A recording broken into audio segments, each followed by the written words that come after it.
Boris Johnson now presented his EU proposal to the Parliament. That's the topic I want to talk about in this video. So, let's get started. Hello, I'm Mark, and I welcome you back to my channel and I welcome you back to another Brexit video. Boris Johnson has presented his proposal he sent to the EU at the end of the Conservative Party conference now to Parliament. As we already knew, and I talked about this in one of my earlier videos, he was proposing checks away from the border. He was proposing for different parts of trade, for the transport of goods between Northern Ireland and Ireland, for agricultural products, and so on. But, and I said this in a lot of discussions under other Brexit videos like from TLDR News or a different bias, Boris Johnson still didn't mention anything about the movement of people. The movement of people, the freedom of movement of people is a core part of the membership of the EU and is essential from my point of view for the Good Friday Agreement.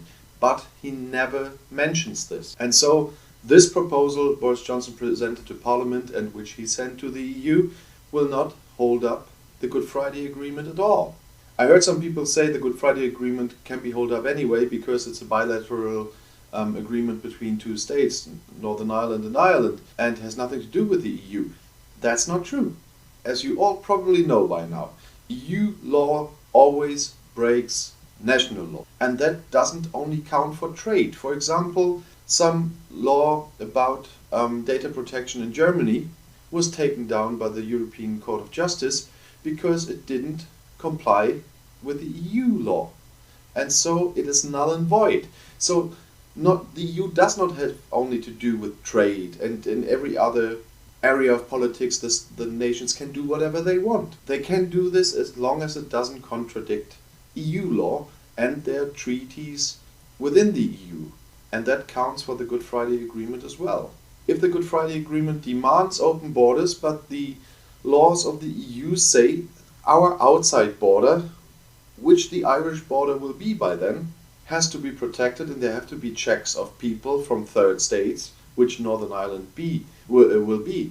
The EU law counts, not the Good Friday Agreement. That's nothing anybody can want, because the Good Friday Agreement restored the peace in Northern Ireland and it continued to guarantee peace in Northern Ireland. That's one part why opposition in Parliament immediately said that this deal is even worse than Theresa May's withdrawal agreement. And some members of Parliament actually attacked Boris Johnson because this deal will not protect the Good Friday Agreement.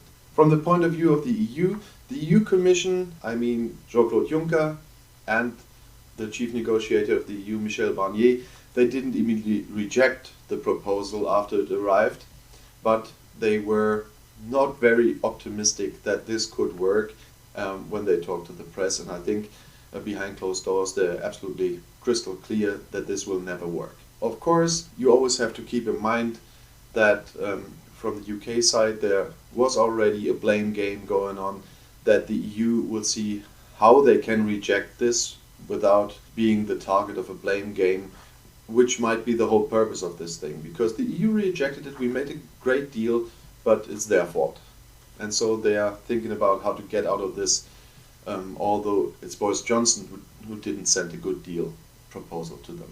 In opposite to that, Guy Verhofstadt, the leader of the Brexit steering group of the European Union, was a little bit more clear. He said in a meeting of the Brexit steering group there was nothing positive about this proposal. He didn't comment it very negative yet. He said he will bring out answers to this proposal point by point. Until then he doesn't want to say too much, but you could absolutely see in that interview that I saw with Guy Verhofstadt that he absolutely rejects this.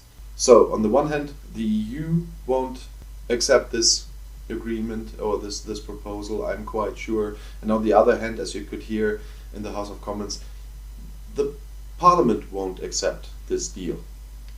So we will have to see what Boris Johnson will do during prorogation and what he will do at the EU summit.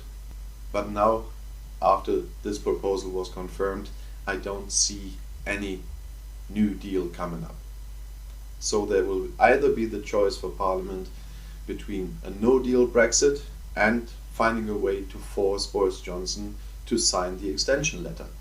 In my rumour video I talked a lot about the rumours going around, how he can get around the Ban Act, how the Ban Act can be challenged, and some other things that might happen. But I'm quite curious now how Boris Johnson wants to get around that without having to ask for an extension. But we will see. I just wanted to inform you about what happened in Parliament regarding the proposal. I will keep you informed if there will be more feedback from the EU. But for now, I just thank you for watching. If you haven't done so yet, please don't forget to subscribe to my channel so you won't miss another Brexit video. And for today, I just want to say, have a nice day, see you soon, and bye bye.